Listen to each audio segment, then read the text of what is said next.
Is this the worst time to be Secretary of State of the United States, or just one of the top five? I was thinking about, since Henry Kissinger recently passed away, that when he did his shuttle diplomacy, and I was thinking about this as you've been shuttling in the region now several times, he basically had to call three people: Golda Meir, Anwar Sadat, and Hafez Assad, and they all answered the phone. You need to have the Houthis, Hezbollah, Hamas in your Rolodex, and half the people you call, the phone comes off the wall. What's it like for you? Take us into that, the nature of your job today, of managing weakness, not strength. So first of all, I actually think that we come at much of this from a renewed position of strength in the big picture.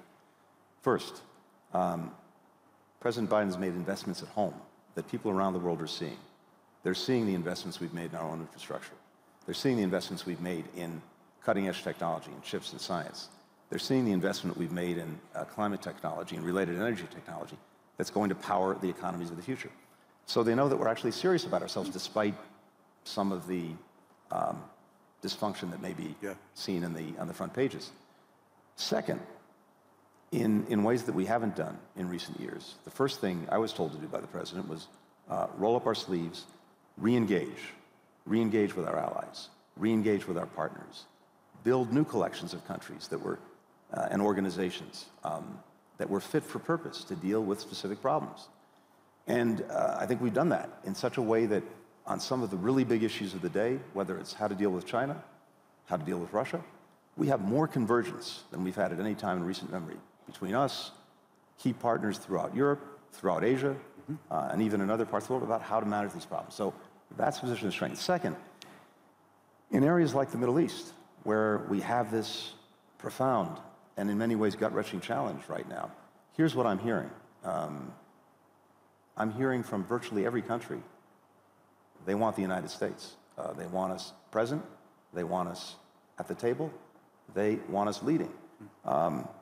President Biden used to like to say that he's never been to any country where the United States was not all at once the source of its problem and its only solution.